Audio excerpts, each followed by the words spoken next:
As you all know, this right here is my studio where I make electronic music on a daily basis, and I wanted to give you a quick tour and show you all of the equipment you will need to get started making music.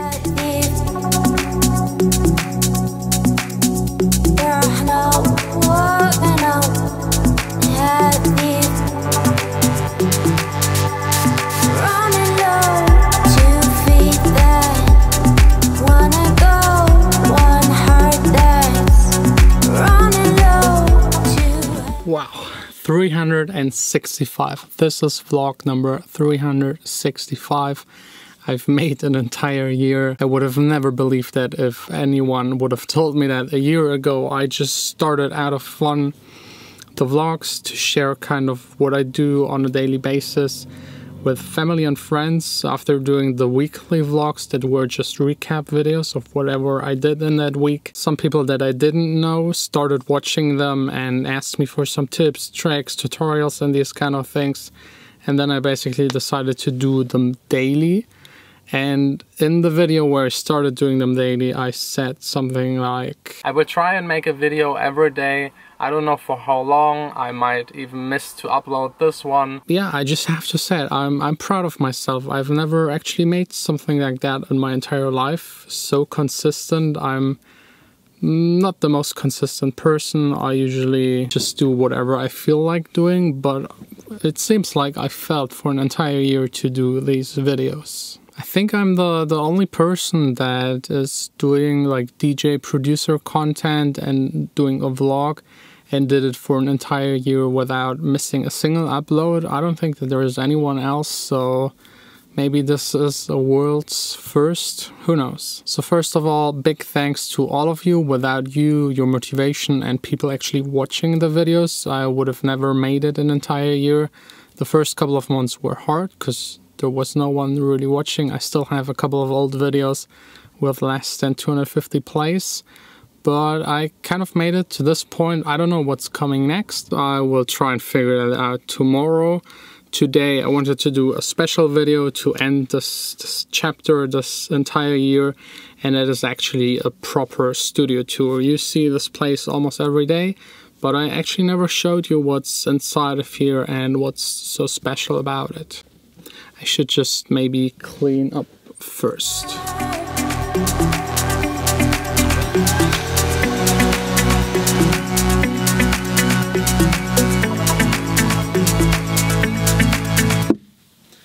Let's start with the most important thing, and I think the most important thing in a studio is one of the most overlooked things, and that's actually the acoustics. There's quite a lot of absorbing material in here. All of these panels are filled with absorbing material, then covered in foil, then covered with the fabric.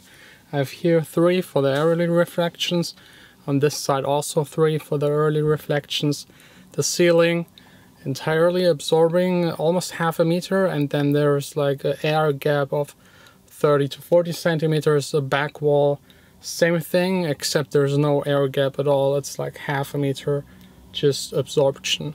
And the next big project is actually installing on the back wall a diffuser. I hope it will be ready in the next 2, 3, 4 days, with a bit of luck. The next thing I couldn't live without is definitely my DAW Logic. I use it almost since I started producing, never switched. I'm really happy with it, and I still think it's like the most complete package of all of the DAWs. You get most of the plugins you will ever need for just 200 euros, and it works really fine. I think the only downside is that it's only available on a Mac. The screen is extremely cool, couldn't live without it anymore. It's really big, you can see a whole lot of things. This just speeds up the working process. For example, if you press X, you can see almost all of the channels at once. This really helps just to be more efficient in the studio. These are my speakers, the Yamaha HS80M. There's actually a new version available, the HS8M. I don't know if there's a huge difference in the sound actually, but I really like those ones, especially for the price. There are definitely better speakers available, but not in that price range. Up here we got my headphones. My favorite ones are the Beyerdynamics HD 7070 Pro. I like them so much, they're actually never here in the studio. I use them at home to listen to music, maybe even produce music, but I try to avoid producing music with headphones. It's just not working for me. I know some people that can produce and mix on headphones. I just can't. Every time I do it, I screw up the mix entirely. The other headphones are actually very cheap ones that I showed you just a week ago. I just have them here whenever I have a singer and songwriter so that they just can listen to themselves, and I don't need a very expensive headphone for that. They're just 30 bucks. The headphones next to them are actually very old Technics headphones that I used to DJ with, but they're garbage, uncomfortable, and I'm really not using them anymore. This right here is probably the oldest and most used thing in my studio that is still in daily use. It's my sound card by APPAREL. It's called the Duet. It has 2 inputs, 2 outputs, works really fine, sound quality is good, but this unit right here is making trouble from time to time, so I actually already ordered another sound card. The new one is by APPAREL. It should arrive in 1 or 2 weeks, and what I really love about it is that every function has its own button. Here with APPAREL, you kind of have to press to select the channels and adjust the volume and rely on a software that doesn't always work as it should. My microphone is the AKG Perception 220. It's a good microphone, entry-level microphone. It doesn't sound super good, super fancy, but for the price, it's the best you can definitely get. It's enough to record vocals. I actually recorded all of the vocals on almost all of my tracks with this microphone. Never had any problems with it. I really love that it comes with this suspension thing, and you can also get it in a package with the pop filter and the mic stand. Although the mic stand is complete garbage. My favorite toy is hidden underneath of the desk. It's my keyboard, full size, 88 keys, weighted. It's always a pleasure to play with it. I really love it. Only downside, it's super heavy, so I had to build this desk especially for the keyboard so that it doesn't break apart and that you still have something where you can cover it. Usually you can put like a drawer underneath of your table to pull out the keyboard, but with the weight, the entire table would just flip over. By the way, if you're interested in the desk, there's an entire video already available about it. Keyboard and trackpad just by Apple. I prefer working with the trackpad. It kind of saves my wrist from getting destroyed entirely. With the mouse, I always had the feeling I'm putting way more pressure onto the hand to move the mouse around. Now it's just resting and I'm using one finger. It's fine, and the forced click feels so cool. That's the best part about it. One of the most overlooked things that is actually the most important is your data. That's why I have one of these hard drives here in the studio and another one at home. I always do backups here in the studio daily, at home every week, and I have a third one in a bank vault just in case something goes wrong, that I at least have my data. All of my music is on it. All of the videos that I made are on those hard drives. And when I go into vacations, or at least before I did the vlog, now I'm taking anyways my laptop with me, but before that I always had a hard drive with me just in case anything happens here. I still have my music with me. I wish there was like a small USB key with like half a terabyte or a terabyte that I could always have with me. I have like here a small USB stick on my keys always with me, but it just has, I think, 16 gigabytes. This chair right here is very comfortable. I just bought it a couple of weeks ago. The best feature are the armrests that you can fold up. This way you can play the guitar, play the keys without them getting in the way, and still have them whenever you make music, you're working on the computer, to rest your arm on it and have less pressure on your wrist and your arm. When it comes to DJing, I'm fine with whatever the club offers, usually the CDJ's 2000 Nexus and also the 900 Nexus mixer. Really fine, good equipment.